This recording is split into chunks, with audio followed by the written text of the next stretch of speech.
الحمد لله وحده والصلاة والسلام على من لا نبي بعده. أما بعد، أعوذ بالله السميع العليم من الشيطان الرجيم. بسم الله الرحمن الرحيم. وإذا سألك عبادي أني فإني قريب أجيب دعوة الداع إذا دعان فليستجيبوا لي وليؤمنوا بي لعلهم يرشدون. توحید کی امانت ہے سینوں میں ہمارے، آسان نہیں مٹانا نام و نشاں ہمارا، اور بازو تیرا توحید کی طاقت سے قوی ہے، اسلام تیرا دیس کو تو مستفی ہے. محترم سامعین، مختصر وقت کے لیے آپ کے سامنے ہم کلام ہونا چاہ رہا ہوں. آپ کے سامنے وہ دعوت جو امام الانبیاء علیہ السلام نے کوہ صفا پر چڑھ کر سب سے پہلے دی تھی، اللہ کی توحید کو بیان کیا تھا. کائنات کے لوگ جو در در کے پجاری تھے، کوئی لات کو ماننے والا، کوئی منات کی عبادت کرنے والا، کوئی حبل سے مدد چاہنے والا، کوئی عزا کے سامنے ماتھا ٹیکنے والا تھا. جب یہ حالات تھے مکہ کے اندر تو اللہ نے اپنے محبوب صلی اللہ علیہ وسلم کو مبعوث کیا. آپ آئے، کائنات کی کوئی ایسی برائی نہیں تھی جو مکہ کے لوگوں میں نہ ہو، اسی لیے تو ان کو جاہلیت کے زمانے کا خطاب ملا ہے. جاہل تھے، وہ جانتے نہیں تھے، تو لیکن ساری برائیوں کو اللہ کے نبی صلی اللہ علیہ وسلم نے پیچھے چھوڑا. سب سے پہلے جس بات کی دعوت پیش کی وہ دعوت توحید تھی. امام الانبیاء علیہ السلام نے کوہ صفا کے اوپر کھڑے ہو کر کے فرمایا تھا، او قریشیوں، ہاشمیوں، مکیوں، مکہ کے باسیوں، میں تمہیں کہتا ہوں کہ اس پہاڑی کے پیچھے ایک لشکر جرار ہے جو تمہارے اوپر حملہ کرنے والا ہے، جو تہس نہس کر کے رکھ دے گا، بربادی کی مثال قائم کر دے گا. مانتے ہو کہ نہیں مانتے؟ سب نے کہا مانتے ہیں اے محمد صلی اللہ علیہ وسلم، ہم مانتے ہیں. کیوں کہ ہم نے ساری زندگی آپ کو صادق پایا ہے، امین پایا ہے. جربنا بک مرارا، جب جب آزمایا ہے تب تب ہم نے آپ کو صادق اور سچا پایا ہے. آپ جو کہہ رہے ہیں، حالانکہ ہمیں پتا ہے کہ اس وادی کے پیچھے، اس پہاڑی کے پیچھے کوئی لشکر نہیں ہے، لیکن آپ کہتے ہیں تو ہم مان لیتے. لیکن اب آپ نے فرمایا فقط لبثت فیکم عمرا، میں نے تمہارے اندر عرصہ 40 سال گزارا ہے. هل وجدتمونی صادقا و کاذبا، کیسا پایا؟ سب نے کہا سچا پایا، امانت دار پایا. امانت میں دیکھا تو آپ سا کوئی نظر نہ آیا، صداقت میں دیکھا تو آپ سا کوئی نظر نہ آیا، تقوی میں دیکھا تو کوئی نظر نہ آیا، اخلاق میں دیکھا تو آپ سا کوئی نظر نہ آیا، سیرت میں دیکھا تو آپ سا کوئی نظر نہ آیا. ہم نے ہر طرف سے دیکھا، آپ جیسا ہمیں کوئی نہیں ملا. آپ دیکھ لینا میرے عزیز دوستو، جو سارا کچھ مان رہے تھے، پھر اللہ کے حبیب علیہ السلام نے فرمایا آپ سنو، پھر میں ایک بہت بڑے دل سے بگڑوانے والا ہوں. وہ کیا تھا کہ اللہ کی عبادت کی جائے، اسی سے مدد مانگی جائے، اسی کو مشکل کشا مانا جائے، اسی کو حاجت روا مانا جائے، اسی کو بگڑی بنانے والا، اچھی بری قسمت دینے والا، بارش کا نزول کرنے والا، اولاد دینے والا، اسی اکیلے کو مانا جائے. اور آپ نے دعوت پیش کی، فرمایا قولوا لا الہ الا اللہ تفلحوا وتملكوا العرب والعجم۔ کائنات کے لوگوں میں تمہیں ایک ایسا نسخہ بتانا چاہتا ہوں، ساری کائنات تمہارے قدموں کے اندر ڈھیر ہو جائے گی، کامیابی تمہارے قدم چومنے کو آئے گی۔ وہ نسخہ یہ ہے کہ لا الہ الا اللہ، کوئی نہیں ہے اللہ کے علاوہ جو عبادت کے لائق ہو، جس کے سامنے گڑ گڑایا جائے، جس کے سامنے دامن کو پھیلایا جائے، جس کے سامنے جولی پھیلائی جائے، جس کے سامنے ہاتھ اٹھائے جائے، جس کے سامنے اپنے لبوں کو جنبش دی جائے۔ اذا سالک عبادی عنی فإنی قریب۔ رب کائنات نے فرمایا میرے محبوب، یہ لوگ مانگتے ہیں نا، یہ لوگ مانگتے ہیں جب بے چین ہو جاتے ہیں، جب ضرورت پڑتی ہے تو مانگتے ہیں۔ میں نے تو اپنے مانگنے ہی کے لیے، اپنے سے مانگنے کے لیے ان کو پیدا کیا ہے۔ وَمَا خَلَقْتُ الْجِنَّ وَالْإِنسَ إِلَّا لِيَعْبُدُونَ۔ اور عبادت کس کا مطلب ہے؟ مانگنے کا۔ عبادت کہتے ہی مانگنے کو ہے۔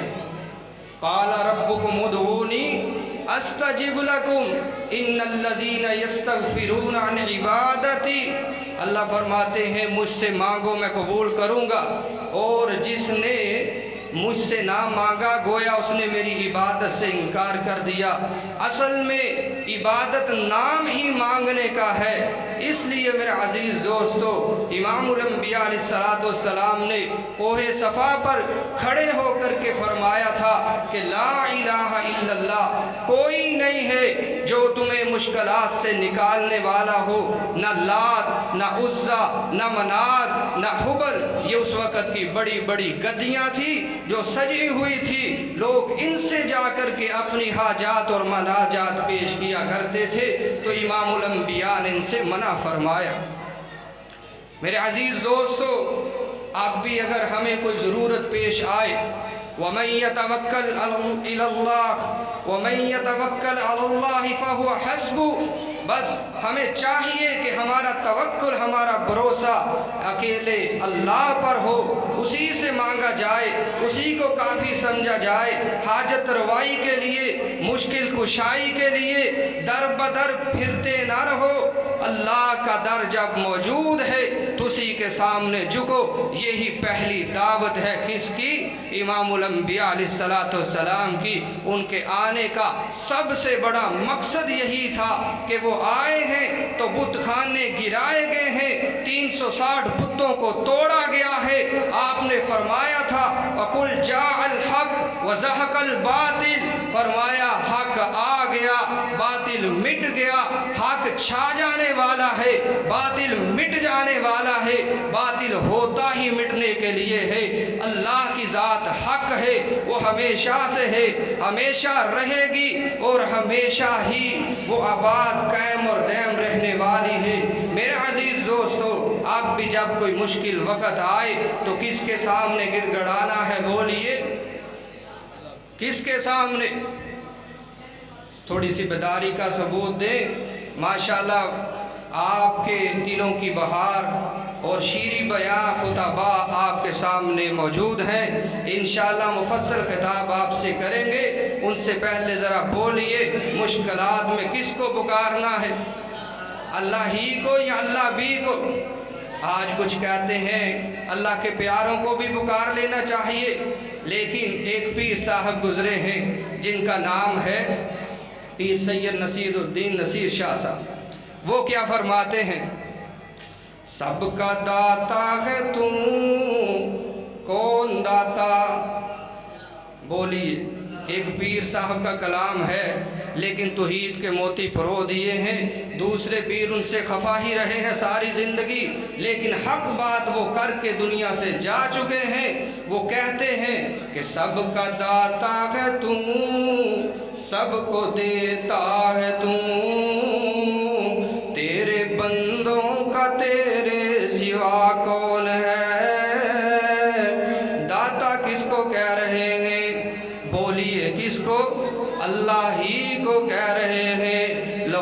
والی سرکار کو داتا نہیں کہہ رہے، حالانکہ ایک پیر تھے، لیکن حق بات کہہ کر کے گئے ہیں کہ سب کا داتا ہے تو، سب کو دیتا ہے تو،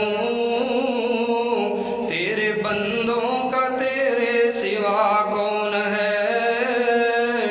انبیاء اولیاء اہل بیت نبی، تابعین و صحابہ پہ جب بنی، گر کے سجدے میں کہاں گرے ہیں؟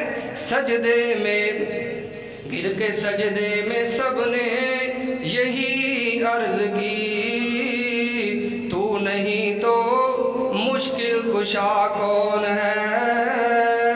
کوئی مشکل کشا نہیں مولا تیرے سوا، تو نہیں تو مشکل کشا کون ہے؟ اور کون سنتا ہے فریاد مظلوم کی،